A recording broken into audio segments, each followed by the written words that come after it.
Bonjour tout le monde, c'est la professeure Ibars. Aujourd'hui, je vais vous présenter les gallicismes, c'est-à-dire le passé récent, le présent continu et le futur proche.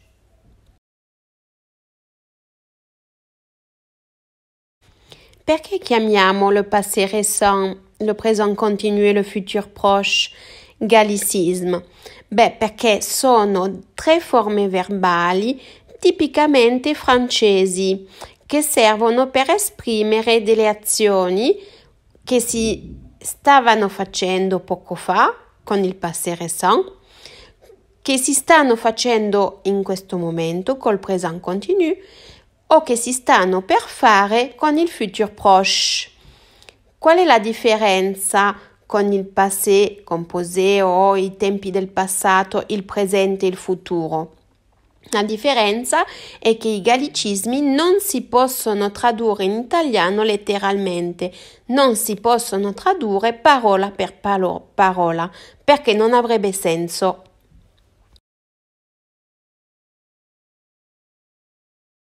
Le passé récent viene utilizzato per esprimere un'azione che è appena stata fatta. Quindi in italiano noi diremo io ho appena fatto questa cosa. Invece in francese come lo esprimiamo? Esprimiamo così. Utilizziamo il soggetto seguito dal verbo venir coniugato al presente con la preposizione de seguiti dal verbo all'infinito.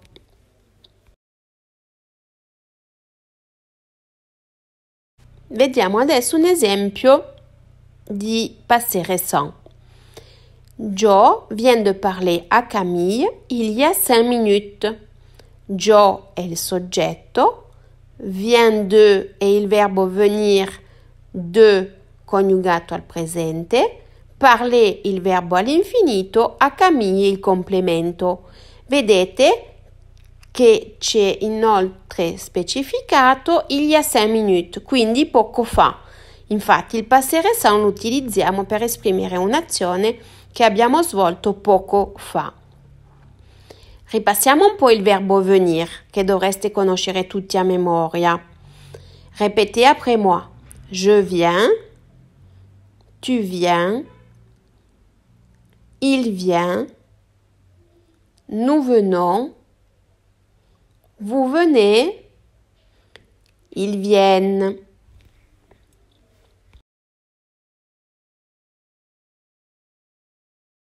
Le présent continu invece è utilizzato per esprimere un'azione che si sta facendo.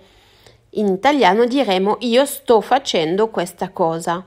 In francese invece la struttura del présent continu è la seguente. Utilizziamo il soggetto seguito dal verbo être coniugato al presente, seguito dalla locuzione che non varia mai a meno di essere seguita da una vocale en train de o di apostrofo se seguito da una vocale e dal verbo all'infinito.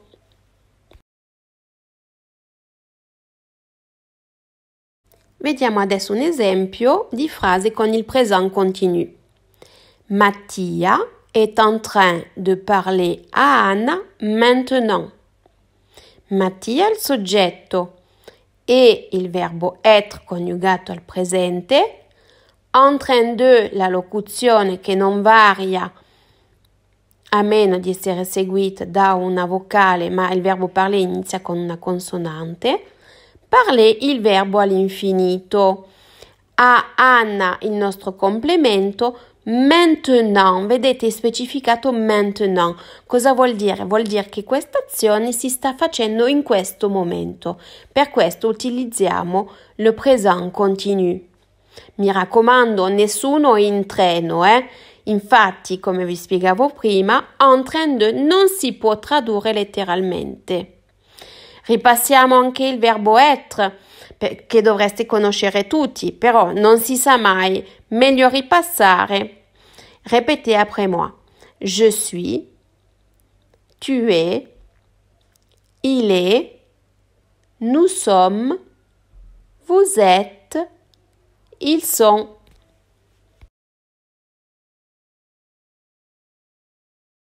L'ultimo dei gallicismi, il futur proche, viene utilizzato per esprimere un'azione futura sia vicina sia lontana. In italiano si potrebbe dire io sto per oppure io farò. Come si coniuga il futur proche in francese? Si coniuga così, si mette il soggetto seguito dal verbo aller coniugato al presente, seguito dal verbo all'infinito.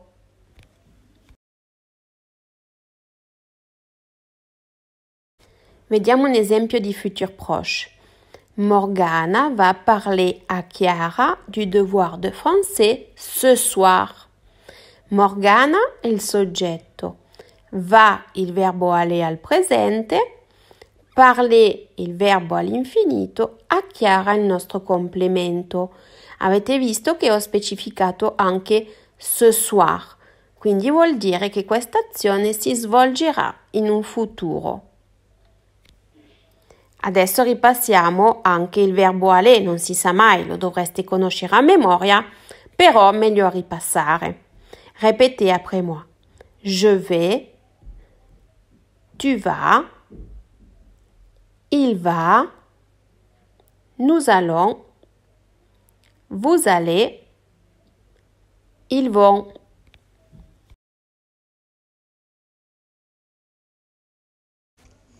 Et voilà, je viens de faire la vidéo pour vous.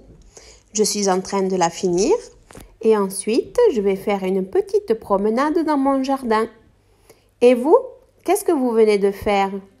Qu'est-ce que vous êtes en train de faire? Qu'est-ce que vous allez faire?